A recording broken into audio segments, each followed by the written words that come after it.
Bienvenue dans un nouvel épisode les amis. Dans cet épisode on va parler nutrition, on va parler perte de gras, on va parler transformation physique, on va parler hormones, on va aborder tous les sujets qui tournent autour de ces fameuses transformations physiques qui visent à améliorer notre look. Et vous savez que moi je propose toujours d'améliorer son look, d'allier la santé, la performance, l'esthétique, etc. Ça a toujours été ma philosophie. Et du coup j'ai envie d'aborder ces sujets pour qu'il n'y ait plus aucun secret et que vous maîtrisiez le tout à 100%. Parce que malheureusement dans cette industrie, eh bien, on va entendre différents sons de cloche et je sais que ça peut amener énormément de confusion. Donc je vais essayer d'éclaircir le tout bien entendu parce que je suis passé par là, j'ai dû traverser cette quête également, j'ai été confus et donc on va répondre à toutes les questions auxquelles vous pouvez vous poser. Alors avant toute chose j'aimerais parler de pourquoi j'ai décidé d'aborder ce sujet dans cet épisode là, parce que je viens de sortir mon nouveau programme qui s'appelle Hybrid Transform. D'ailleurs pour le shameless plug, 50% de réduction pour l'offre de lancement, le lien dans la description, je vous invite à aller checker ça. Mais c'est un programme qui vise justement à offrir une transformation physique, mais pas une transformation physique comme vous allez la retrouver voilà, sur le marché de l'industrie du fitness, où on vous offre des trucs rapides, des pertes de poids rapides, sans plan, sans organisation, sans vraiment vous instruire. Et c'est le problème malheureusement de ces transformations physiques qu'on offre dans l'industrie, c'est que eh bien, on vous condamne à rester dans ce cercle vicieux où vous perdez du poids, vous regagnez du poids, encore plus que ce que vous avez perdu. Et la vérité, c'est que statistiquement, aujourd'hui, on le sait, c'est pas difficile de perdre du poids. Tout le monde sait perdre du poids. La vérité, c'est que la plupart des gens qui perdent leur poids regagnent ce poids dans l'année qui suit et finissent par reprendre encore plus de poids dans les années qui suivent encore après, ok, et se retrouvent à faire ces fameux yo-yo, donc on perd du poids, on reprend du poids, etc. Et vraiment, c'est pas la solution, parce que ça cause à chaque fois plus de problèmes, il est à chaque fois plus difficile de perdre du poids, on a certaines adaptations qui ont lieu, qui fait que, hey, le tout devient très compliqué. Et moi, bien entendu, je suis passé par là, on a différents sons de cloche dans l'industrie, il est très compliqué de savoir exactement où se situer, du coup, on va répondre à toutes ces questions dans ce podcast, et on va, bien entendu, je vous apporte toutes les réponses et le comment, le pourquoi à travers mon programme Hybrid Transform. Et l'idée, c'est d'offrir des résultats qui sont durables.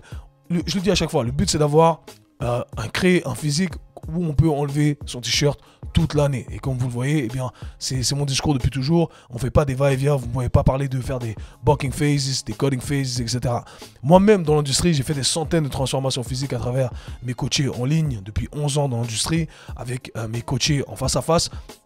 Et c'est jamais un truc sur lequel j'ai trop surfé, parce que pour moi, c'est normal. On va améliorer tous les aspects de l'être humain. On va être plus mobile, on va être plus fort, on va être plus endurant et on va améliorer son côté esthétique. Et le but, c'est toujours ça, c'est d'améliorer son côté esthétique une bonne fois pour toutes. Et malheureusement, on reste coincé dans ces va-et-vient, comme je vous l'ai dit, parce que c'est le charlatanisme de cette industrie. Ça fait vivre ces fameux coachs qui vous postent des photos avant-après, mais comme je dis, on vous poste jamais la photo après, où la personne reprend encore plus de poids et, bien entendu, subit toutes les conséquences des régimes restrictifs, des trucs hardcore qu'on vous a fait faire simplement pour avoir un peu de boss sur Instagram. Donc ça n'a jamais été mon truc. Je prêche encore une fois quelque chose qui est bien, j'ajuste mon micro ici, qui est bien plus voilà, important pour moi, qui est cette globalité, cette approche un peu plus holistique et encore une fois des résultats durables. On fait cette transformation physique une bonne fois pour toutes et c'est ce que j'ai cherché à offrir avec mon programme Hybrid Transform. Donc allez checker tout ça, il y a 50% sur l'offre de lancement jusqu'à fin mars. Donc le lien est dans la description. Quoi qu'il en soit, dans cet épisode, eh bien, on va aborder justement tous ces différents sujets, les différentes questions qui m'ont été posées, qui sont très intéressantes selon moi, et les différents conflits qu'on va avoir lorsque on présente une certaine théorie et d'autres professionnels du sport et de la santé vont présenter d'autres théories. Mais avant toute chose, commençons par les news de la semaine, les amis. Alors, news de la semaine, premier truc, news de la semaine, j'ai noté les Apple Cars. Donc j'étais très enthousiaste, moi je suis un grand fan de Apple, c'est un gros mot, mais je suis un consommateur et un investisseur dans Apple. Voilà, je l'ai déjà dit plusieurs fois et du coup bien entendu je suis tout ce qui se fait. Quand j'achète un truc Apple, c'est comme si je me payais moi au final, parce que vu que je suis un grand investisseur dedans, grand investisseur à mon échelle bien entendu, et bien quoi qu'il en soit je suis tout ce qu'ils font. Et il s'avère que Apple travaillait sur un projet de voiture pendant 10 ans, ils ont investi des milliards, je crois si je ne me trompe pas sur la somme, mais c'est 10 milliards et ils ont décidé d'abandonner. Ils ont dit là c'est chaud, on va pas faire la compétition avec Tesla, les gars là ils sont un peu trop en avance et voilà. Et moi je me réjouissais d'avoir aussi une voiture Apple. Bon, je vous avoue que j'avais un peu peur pour la batterie. C'est un peu comme les batteries iPhone ou iPad, t'as capté. Ça va pas durer longtemps. tu vas faire 10 km, tu dois recharger ton véhicule. Donc voilà, peut-être qu'on s'en sort mieux sans véhicule Apple. Quoi qu'il en soit, ils ont décidé d'arrêter cet investissement qui a duré 10 ans, qui a duré 10 milliards pour s'attarder un peu plus sur l'intelligence artificielle et faire compétition justement aux autres géants de l'industrie de la technologie, tous les Google, les Amazon, les Microsoft. Microsoft qui est bien entendu en tête ici. Et on en tire à chaque fois une petite leçon ici. Parfois, il ne faut pas s'obstiner à faire un truc qui ne fonctionne pas. Même si ça fait 10 ans et tu te dis, hey, là, il y a une nouvelle opportunité, il faut savoir s'adapter. C'est le mot d'ordre, la leçon que j'en retire ici, c'est de se dire, hey, tu sais quoi, j'ai essayé, j'ai fait, j'ai tout exploré. Maintenant, je ne vais pas abandonner, je vais juste me rediriger. Et c'est comme ça dans la vie, on doit être constamment en adaptation. C'est ça la loi de survival of the fittest. On comprend pas trop le tout, on pense que hey, c'est celui qui est le plus fit qui arrive à survivre. Non, c'est celui qui arrive le mieux à s'adapter. C'est ce qu'on entend, ok, par fittest ici, pas dans le sens fit, dans le sens fitness, ok. Donc j'espère que ça a du sens pour vous ici. Deuxième annonce de la semaine, c'est que eh bien, Pogba, il y a une sanction qui est tombée hier soir. J'enregistre ce podcast avec un peu de retard. Du coup, jeudi soir, j'ai regardé ça. Une sanction qui est tombée pour Paul Pogba. 4 ans, voilà, 4 ans sans foot pour Monsieur Pogba parce que à cause de dopage. Voilà. On a fait des tests, on a vu, hey, le mec était dopé apparemment. Et 4 ans, c'est violent. 4 ans quand même, je trouve que c'est une dinguerie. Donc jusqu'à 35 ans, il me semble qu'il a 31 ans, Paul Pogba. Il va pas pouvoir jouer au foot, c'est un peu compliqué. C'est un peu compliqué pour lui. Je le vois chaque off-season à Miami. Mais là, les mecs, là, je trouve que voilà, ils ont été un peu durs avec le joueur. Alors je sais pas si c'est vrai ou pas, si c'est piégé. Apparemment, Paul Pogba a fait une annonce en disant qu'il allait faire recours, bien entendu. Mais 4 ans, c'est assez hardcore ici.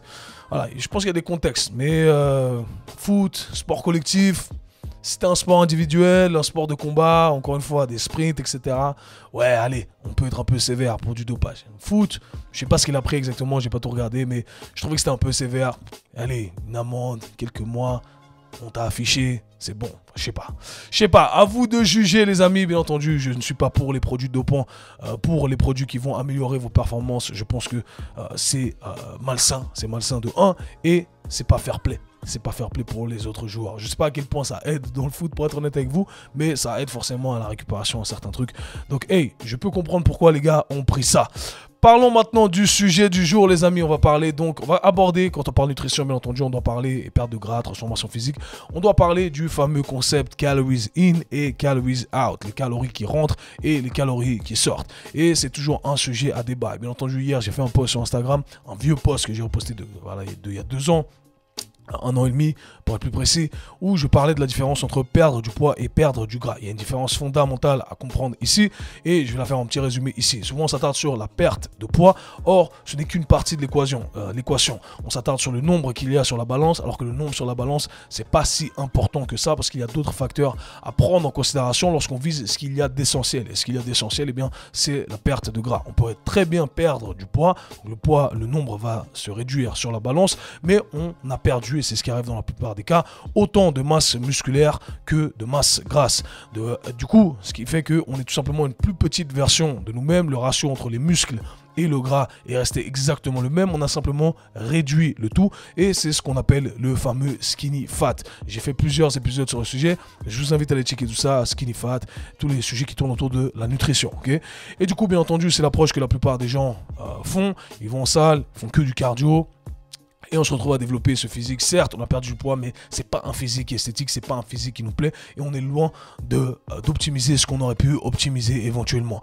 Versus perdre du gras, où là, on s'attarde sur le fait de cibler au maximum la perte de masse grasse, ok.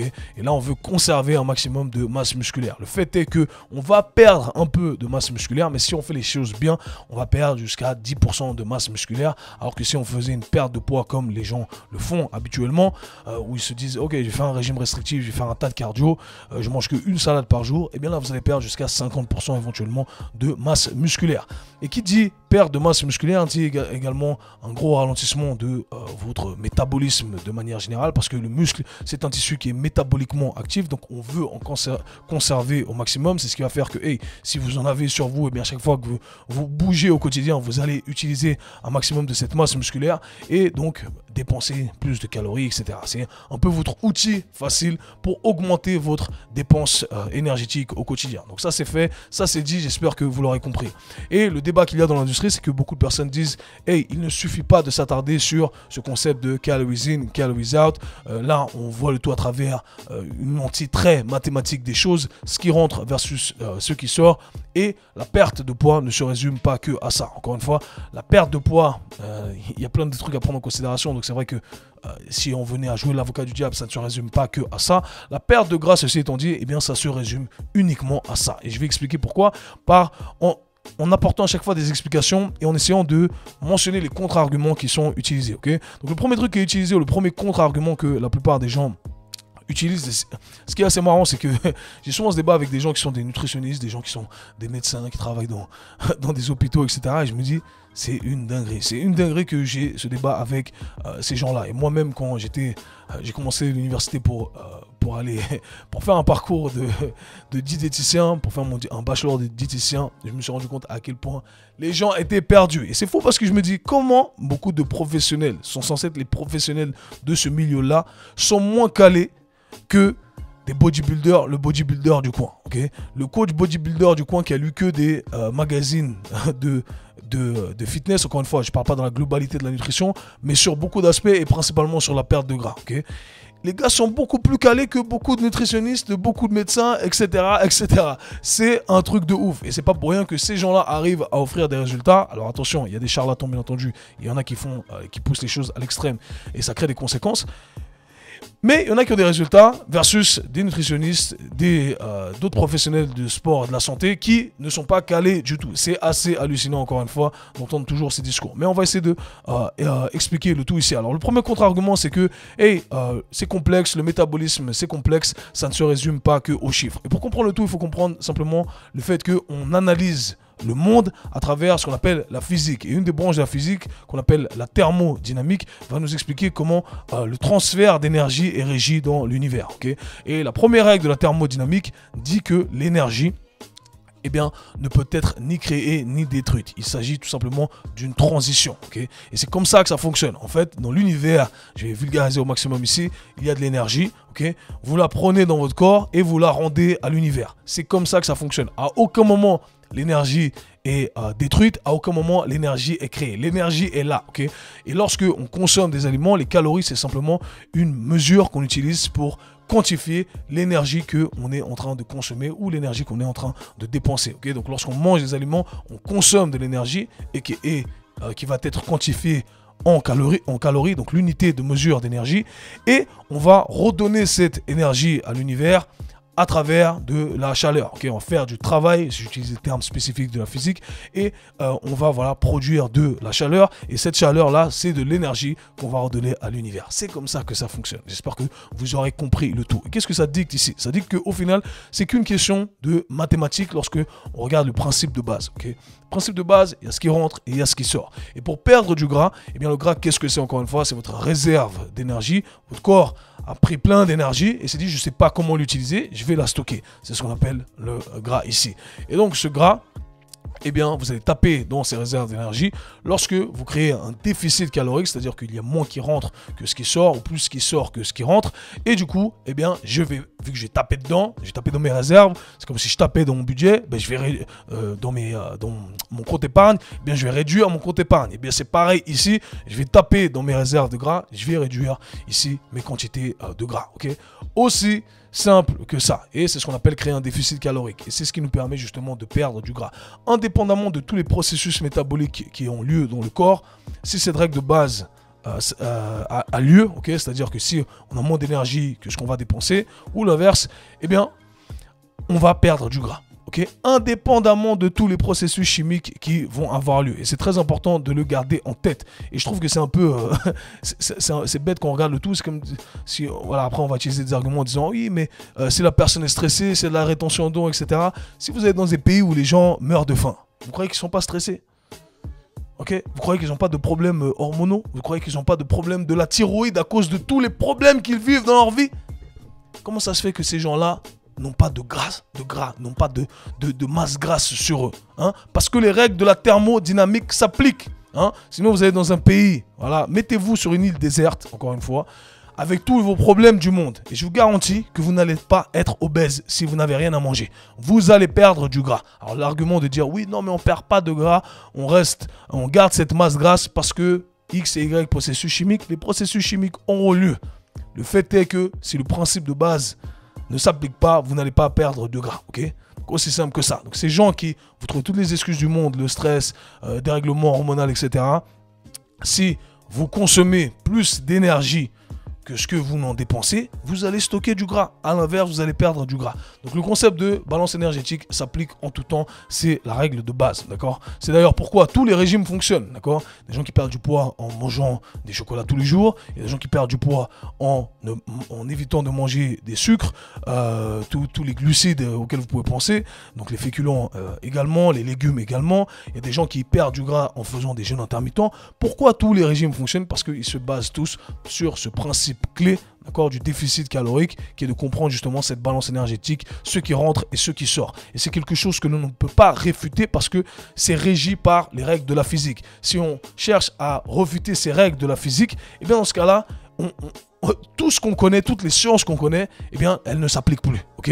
Alors à vous de choisir. Est-ce que vous voulez vivre dans un monde où il y a une certaine logique, il y a un certain sens, ça a été prouvé scientifiquement, ça a été prouvé empiriquement, ou alors on se débarrasse de toutes les règles. Et parce que eux, ce que les gens font aujourd'hui, c'est qu'ils se contentent de garder les règles et qu'ils les arrangent. Ouais, ça m'arrange, ça va dans mon narratif, je vais garder ces règles-là, mais ça, je les enlève. Non, non, soit ça s'applique en tout temps, soit ça s'applique pas. Ok, c'est comme ça que ça doit fonctionner.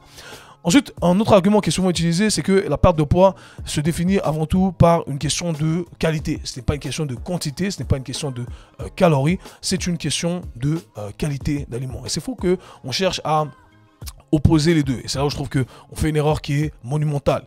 Et pourquoi ça vient d'où? Encore une fois, pour faire un petit historique, à l'époque, on a eu cette nouvelle diète. Quand on a compris ce concept des calories qui rentrent versus des calories qui sortent, ce concept de déficit calorique, et bien il y en a qui ont abusé du truc, qui se sont dit, ah ben en fait, ça veut dire que tant que je respecte mon budget énergétique, eh bien je peux manger ce que je veux. Je peux manger que des chocolats et que du McDo. Tant que je suis en dessous de ma base de référence, je vais perdre du gras. Et effectivement, les gens perdent du gras en mangeant n'importe quoi. Et c'est pour ça qu'on a vu sur le net, sur les Instagram, etc., des gens consommer que des pizzas et être en super forme. Alors oui, c'est là où, encore une fois, dans l'industrie du fitness, on cherche toujours à pousser le truc à l'extrême et ça ne sert absolument à rien. C'est pas une question de c'est et, ok? C'est pas un ou, c'est un et ici. On doit consommer moins et on doit consommer des aliments de qualité. Parce que dans les aliments qu'on va consommer, eh bien, ça va affecter tous ces processus chimiques que j'ai mentionnés, qui va affecter bien entendu notre santé métabolique de manière générale. C'est-à-dire que dans nos aliments, on va retrouver ce qu'on appelle des nutriments, des micronutriments,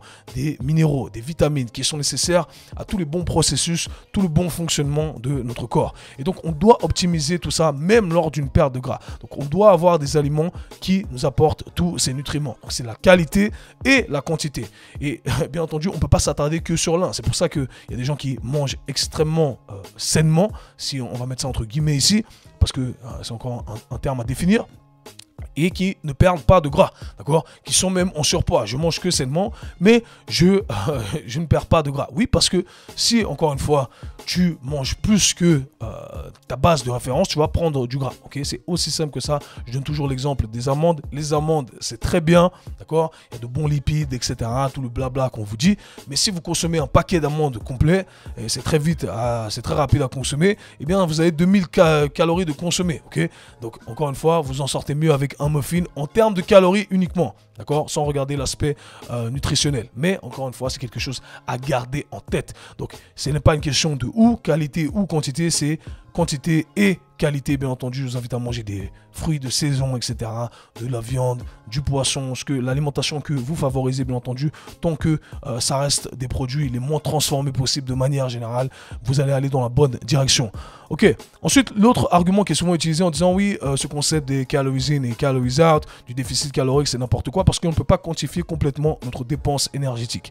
Et ça, je suis assez d'accord avec ça. Et c'est pourquoi nous, on ne s'attarde pas sur ce que l'on cherche à dépenser. Qu'est-ce que j'entends par là? Dans les différents programmes, les différentes transformations qu'on a faites au cours de notre carrière, J'ai formé plusieurs coachs à faire ça également. On l'a fait sur plusieurs clients. Et j'ai toujours enseigné ça. J'ai toujours dit de ne pas quantifier ce qu'on traquait. C'est un peu la nouvelle mode qui est arrivée avec tout ce qu'on appelle les wearables, donc toutes les montres connectées, etc. Où on vous dit, hey, vous avez dépensé pendant cet entraînement de CrossFit 700 calories. Vous avez fait vos marches, vous avez dépensé 500 calories. Et puis tout ça, c'est vraiment pas précis du tout. Et du coup, les gens ont commencé à rentrer ces nombres-là qui ont été donnés à travers leurs outils de mesure. Et au final, ça a faussé complètement toutes les données. Donc moi, je conseille de ne pas prendre en considération du tout ce que vous allez faire comme dépenses énergétiques. Et de ne s'attarder uniquement que sur ce que vous pouvez contrôler et quantifier à 100%. Okay, donc, qu'est-ce qu'on peut quantifier à 100%?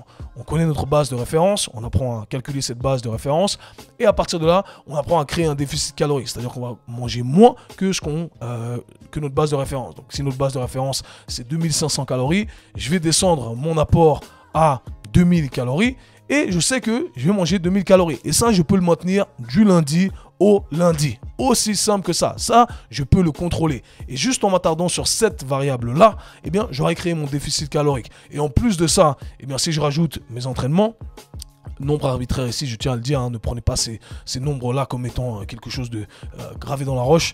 Et si je m'attarde encore sur mes entraînements, eh bien, je vais augmenter ma dépense énergétique et ça va dans la bonne direction, bien entendu. Okay, et on va parler de l'aspect entraînement dans un instant. D'accord? Donc ici, encore une fois, on s'en fiche de ce que vous allez dépenser. Si vous maîtrisez déjà ce que vous consommez, eh bien, vous aurez déjà maîtrisé une partie de l'équation. Vous suivez vos plans d'entraînement, eh bien, croyez-moi, ça ne peut que marcher. Maintenant, l'autre contre-argument qui est souvent utilisé par ces gens qui refutent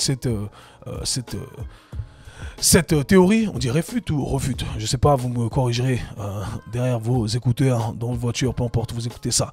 C'est que ces gens disent que beaucoup ne perdent pas de poids, même avec un déficit calorique. Okay, et souvent on entend les gens dire, ouais, les gens font, j'ai mis ma cliente, elle a fait un déficit calorique et en fait, elle perd pas de poids. Et quand j'ai changé son alimentation, j'ai commencé à lui augmenter un peu ses légumes et à réduire ses lipides, ben, tout d'un coup, elle a commencé à perdre du poids. Alors il y a plusieurs trucs à prendre en considération ici.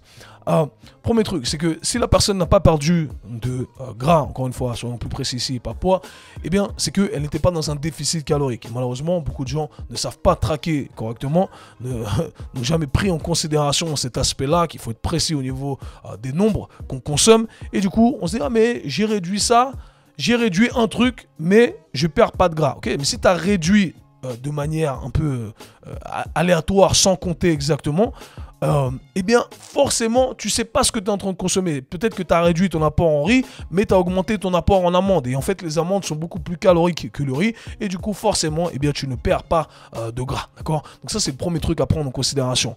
Et là l'argument qui est souvent utilisé par certains nutritionnistes avec qui j'ai justement ces débats, c'est de dire ah, j'ai augmenté un peu les légumes et on a réduit un peu les lipides, on est à la même quantité calorique et du coup on perd du gras. Okay, donc la preuve c'est que c'est pas une question de calories. Non, c'est complètement faux, ça reste une question de calories. Et je vais expliquer pourquoi. Il y a certains aliments qui demandent à notre corps beaucoup plus d'énergie pour être métabolisés. Entre autres, les fibres et les protéines. D'accord ? Voilà pourquoi lors d'un régime, on invite les gens à consommer plus de fibres et à consommer plus de protéines. C'est ce qu'on appelle the thermic effect of food. Okay, c'est-à-dire que le corps va produire plus ou moins d'énergie pour consommer ces aliments, okay, pour les détruire en petites molécules. Aussi simple que ça. Et il y a certains aliments comme les fibres et les protéines qui demandent beaucoup plus de travail. C'est-à-dire que votre corps doit fournir de l'énergie pour consommer cette énergie. Aussi simple que ça. Et du coup, bien entendu, si on alterne un aliment qui est facile à digérer avec un autre aliment qui demande plus de travail à digérer, eh bien, avec la même quantité calorique de consommation, eh bien, on n'aura pas exactement la même dépense calorique. C'est-à-dire que là, en changeant le ratio des macronutriments, eh bien, on va tout simplement augmenter notre dépense énergétique. Ok ? Aussi simple que ça. C'est ce que les gens ne comprennent pas ici, encore une fois, et ça me rend fou quand j'entends ça de venir de professionnels de la santé qui sont censés maîtriser ces concepts de base qui sont aussi simples que ça. Donc j'espère que vous aurez compris le tout. En petit résumé ici pour contrer ces gens qui vont à l'encontre de ce concept des calories in et calories out, du déficit calorique, c'est qu'il faut comprendre les choses suivantes, il faut prendre ces choses-là en considération. 1. La quantité calorique totale. Vous voulez traquer le tout, vous voulez savoir quelle est votre base de référence, créer un déficit par rapport à cette base de référence. Ensuite, créer ce déficit, vous pouvez le faire de plusieurs façons. Vous pouvez consommer moins, comme je l'ai dit. Vous pouvez augmenter votre dépense énergétique. Mais je vous invite à ne pas vous focaliser sur ça, d'accord? Je vous invite à plutôt regarder ce que vous consommez et de maintenir un bon entraînement. On va aborder l'aspect entraînement dans un instant. Et ensuite, bien entendu, on va ajuster la répartition des macros. Et comme je l'ai dit, simplement en ajustant la répartition des macros, eh bien, vous pouvez créer un déficit calorique. Parce que vous allez augmenter votre dépense énergétique simplement en ajustant les macros. Si j'ai quelqu'un qui consomme 2000 calories à 90% de lipides, de graisse ici. Si je prends ces 2000 calories et que je rajoute des légumes, donc riches en fibres, des fruits riches en fibres, et je rajoute des protéines, eh bien, ces 2000 calories, ok, vont créer une demande plus conséquente au niveau de mon corps pour métaboliser le tout, qui va augmenter ma dépense énergétique et du coup je me retrouve à tout simplement brûler plus d'énergie, ce qui fait que ça crée mon déficit calorique, en plus de tous les bienfaits que ça amène à votre métabolisme. Donc encore une fois, je reviens à l'idée d'allier la qualité avec la quantité, d'accord? Chaque macronutriment apporte des bienfaits à notre corps. Les graisses, à condition que ce soit les bonnes graisses, encore une fois, un sujet pour notre podcast, les glucides, d'accord, et les protéines. Maintenant, lorsqu'on parle de l'entraînement, favoriser la perte de gras ici. La perte de gras, important pour maîtriser le tout, je le répète, encore une fois, on doit favoriser les entraînements de musculation. Et si vous comprenez que le fait que, quand je dis favoriser les entraînements de musculation, eh bien c'est tout simplement parce qu'on cherche à maintenir un maximum de masse musculaire. Pour les novices, débutants, voire peut-être même intermédiaires, on va pouvoir même construire du muscle en même temps que cette perte de gras. Pour les plus avancés, les gens plus confirmés, on va plutôt viser la maintenance ou la perte la plus minime possible, d'accord? Donc ça, c'est le premier truc à garder en tête. On veut avoir de la protéine dans nos entraînements, avec ces entraînements de musculation, parce que c'est ce qui vient nourrir nos muscles, c'est ce qui vient nous permettre de construire du muscle, d'accord? Donc on envoie ce signal pour maintenir et on donne les outils nécessaires pour maintenir un maximum de muscle, pour altérer ce ratio entre masse maigre, entre le muscle, d'accord, et la masse grasse. Vous l'aurez compris, c'est ce qu'on veut favoriser. On ne diabolise pas le cardio, bien que je suis là à vous dire, hey, faites pas que du cardio, parce que si on fait que du cardio, on n'a pas cette stimulation musculaire qui va nous permettre d'altérer ce ratio. On garde quand même le cardio, parce que le cardio c'est bien pour la santé, et de deux, c'est un bel outil qui va nous permettre de justement favoriser notre dépense énergétique. Et là, j'en viens à l'aspect cardio. Souvent, quand on va vous parler de perte de gras, de transformation physique, on va vous dire, hey, faites du HIIT, ok? Faites des entraînements à haute intensité, comme on peut vous le montrer. Et éventuellement, eh bien, on peut avoir du succès, mais ce qu'il faut comprendre, c'est ça, c'est que ça a une dépense énergétique qui est très conséquente, d'accord? C'est pas ce qui vous permet de vous muscler au mieux. On aurait meilleur temps de faire de la musculation et on dépense beaucoup plus d'énergie, contrairement à ce que la plupart des gens pensent, en faisant du cardio à intensité basse à modérée. Et je l'ai déjà dit plusieurs fois, lorsqu'on fait de la musculation, le but c'est pas de dépenser des calories. Votre dépense énergétique, lorsque vous faites une séance de musculation, elle est très très basse. Mais lorsque vous faites un footing à intensité basse ou modérée, vu qu'on ne s'arrête jamais, d'accord, à 30 minutes, avec le même temps, 30 minutes de musculation, 30 minutes de cardio à intensité modérée, 30 minutes à entraînement à haute intensité. Vu qu'on fait de haute intensité, on prend des pauses, d'accord? Donc il y a toujours des moments où on arrête. Lorsqu'on fait notre entraînement à intensité modérée ou basse, on ne s'arrête jamais. Ce qui fait que, hey, on est en mouvement continu et à la longue, on va dépenser plus d'énergie. J'en parle depuis 2018. Allez checker mes premiers podcasts, ok? Donc, aussi simple que ça. Alors, qu'est-ce qu'on veut lorsqu'on sait cette science-là? On va utiliser de la musculation pour maintenir, construire du muscle, et on va utiliser le cardio avec différentes modalités. On peut jouer avec le tout, mais il ne faut pas cracher sur l'entraînement à basse intensité, le cardio à basse intensité, parce que ça va avoir plusieurs bienfaits au niveau système cardiovasculaire et au niveau dépenses énergétiques, contrairement à ce qu'on a voulu vous faire croire, d'accord? Donc ne vous mariez pas encore une fois à ces méthodes de HIIT, etc.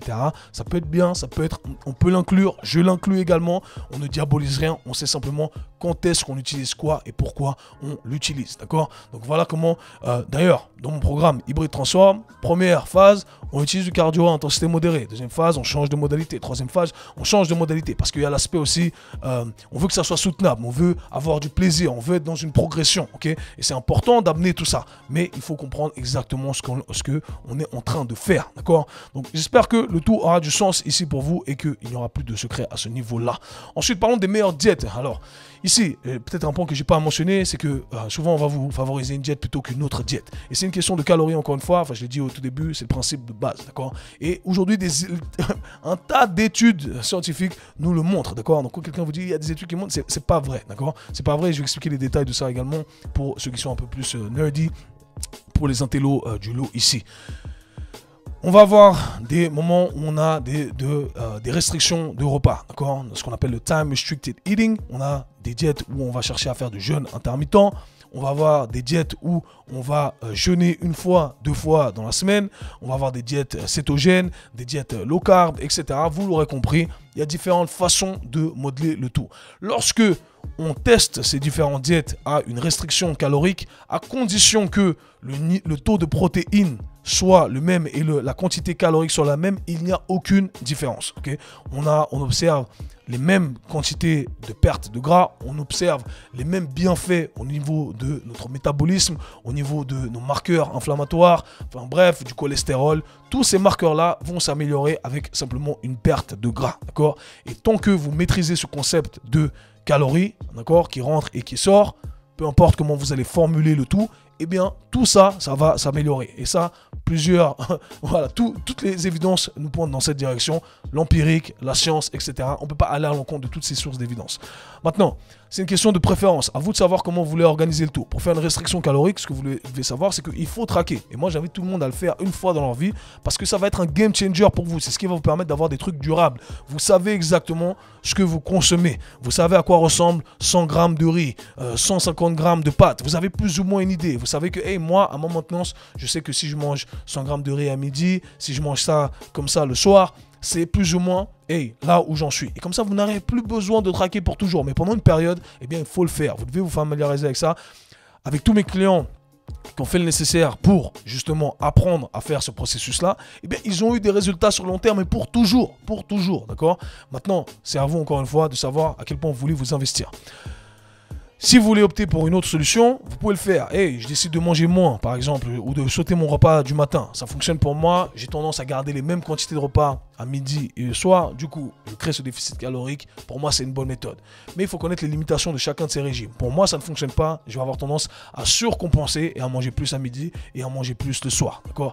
Pareil pour les jours où je jeûne. Je vais rattraper cette quantité que je n'ai pas mangé le jour où je n'ai pas mangé durant les jours qui vont suivre. Et du coup, ça ne fonctionne pas. Donc, à vous de vous étudier et de trouver ce qui vous correspond. À l'heure actuelle, pour vous dire encore à quel point je ne suis pas dogmatique et les gens sont trop dogmatiques et c'est ce qui cause leur problème, le manque de nuances. Moi, j'ai une diète omnivore et je mélange les repas où c'est low carb, des repas où c'est un peu plus riche en glucides, des moments où je vais sauter éventuellement mon petit déjeuner. Alors je vous donne ma routine de base. Le matin, moi, je mange mon petit déjeuner où là, j'ai mon apport en glucides de manière générale. Je vais avoir des flocons d'avoine. Et encore ça va alterner durant l'année si j'ai envie de changer un peu mon style de petit déjeuner. Mais je vais avoir mes flocons d'avoine avec mes comment on appelle ça, blueberries, les myrtilles, d'accord, et les fraises, d'accord. J'ai une grande quantité de fruits le matin avec mon café. Bam, c'est mon petit déj, donc riche en glucides. À midi, j'aime pas trop manger le glucide. Donc je vais avoir plutôt un repas qui va s'approcher des repas que vous allez retrouver dans les diètes low carb, dans les diètes cétogènes, d'accord. En général, ça va être un avocat avec du poisson, avec de la viande, d'accord, une salade éventuellement, et avec éventuellement un fruit ou sans fruit. Donc vous voyez, hey, pas très riche en glucides. Et le soir, c'est là où j'aime manger un peu plus de glucides, d'accord. Donc à vous de trouver ce qui vous correspond. Parfois, mon petit échange, le matin, ça va être plutôt lipides sans glucides, et ensuite, je vais garder la même répartition à midi, et le soir, je vais me rebalancer encore plus de glucides. Donc ça va varier, peu importe. Ce qui compte, c'est qu'à la fin de la journée, j'y trouve mon compte, que je suis satisfait, et c'est ce qui compte, ok. Maintenant, dernier sujet du jour, je pense n'avoir presque rien oublié ici. On va poser plusieurs questions concernant les hormones. À quel point les hormones vont affecter justement notre prise de masse grasse, notre perte de masse grasse. Comment ça se passe pour les femmes qui sont ménopausées? Et ce que je vais dire, ça va en énerver plus d'un. C'est marrant parce que j'ai eu cette question la dernière fois, j'en ai parlé avec 2 personnes et bon, j'imagine qu'il y en a qui n'ont pas pu, qui ont pas aimé ça. Et j'ai vu qu'après, il y avait quelques influenceurs fitness ou quelques experts professionnels du sport et de la santé, que je ne considère pas comme des influenceurs, qui ont repris ce sujet et qui ont eu les mêmes conversations quelques semaines après. Donc, les hormones, je ne suis pas expert endocrinien ici, mais il faut essayer de comprendre le tout. Le principe de base s'applique en tout temps, peu importe vos dysfonctionnements hormonaux. Le problème avec les dysfonctionnements hormonaux, eh bien, c'est que on va avoir tendance, ça va affecter notre humeur, ça va affecter notre mouvement. Et en affectant notre humeur éventuellement, en affectant notre motivation, en affectant notre mouvement, eh bien, ce que ça va faire, c'est que ça va réduire notre dépense énergétique. Ok, ça va réduire le fait qu'on ait envie d'aller s'entraîner ou le fait qu'on bouge plus au quotidien. D'accord. Et c'est malheureusement ce qui se passe avec beaucoup de femmes éventuellement qui sont ménopausées. On dit, on a pris du poids à la ménopause. C'est pas la ménopause, c'est qu'on a tendance à justement, on a bien entendu ces fluctuations hormonales qui font que éventuellement ça va affecter nos hormones de satiété et la faim. Donc on va avoir tendance à manger plus, on va avoir tendance à bouger moins, etc. Ce qui fait que, hey, on est en surplus calorique et donc on stocke du gras. Aussi simple que ça. Et malheureusement, eh bien, c'est quelque chose à prendre en considération. Voilà pourquoi il faut s'attarder sur sa santé métabolique de manière générale, faire en sorte que tout soit bien d'un point de vue hormonal, ou du moins du mieux qu'on peut. Et si c'est quelque chose qu'on ne peut pas contrer, je pense à ces exemples justement des femmes, mais qu'est-ce qu'il faut faire? Il faut collecter un maximum de data pour se dire, tu sais quoi, malgré tout ça, malgré le fait que je subisse ces fluctuations hormonales, eh bien, je dois faire en sorte de maintenir au maximum ma dépense énergétique, okay, et ma consommation énergétique. Et c'est là que ça devient intéressant de traquer, encore une fois. Comme ça, vous n'êtes pas dans le flou et vous ne vous laissez pas guider par vos émotions. Et ça, c'est très important. Et du coup, qu'est-ce que je vais faire? Je vais calculer ce que je consomme. J'ai ma base de référence. Très bien, cool. J'ai consommé un peu plus de chocolat aujourd'hui parce que j'étais dans le mood. Ok, le lendemain, qu'est-ce que je vais faire? Je vais réduire un peu mon apport. Comme ça, à la fin de la semaine, eh bien, je rentre dans l'apport calorique qui me correspond pour que je ne prenne pas de gras. Ok? Et finalement, un autre truc à maîtriser, ça va être notre dépense du quotidien. Ce qu'on va faire au quotidien. Et croyez-moi, l'exercice, ça ne représente qu'une petite partie. Alors qu'est-ce qu'on va faire? On va chercher à traquer nos pas, entre autres. Et les pas, ça représente simplement un tracker d'une des dépenses du quotidien qu'on appelle le NEAT. J'ai déjà abordé ça plusieurs fois, Non-Activity Exercise Thermogenesis. Donc en gros, toutes les activités qui ne sont pas liées à l'exercice qui vont nous permettre justement de dépenser plus d'énergie. Et le fait de traquer ces pas, en gros, c'est le seul truc qui n'est pas lié à l'exercice qu'on arrive à traquer. Et du coup, ça devient un très bon marqueur à utiliser. Vous allez vous dire, ok, moi, j'utilise ma montre, j'utilise mon portable, peu importe. Aujourd'hui, je dois faire 8000 à 10 000 pas. Et ça, c'est un point important à mentionner. Lorsque vous faites un régime, eh bien, c'est un truc que vous devez traquer. Pourquoi? Parce que votre corps, il va fonctionner de la manière suivante. Le seul but de votre corps, c'est de conserver un maximum d'énergie.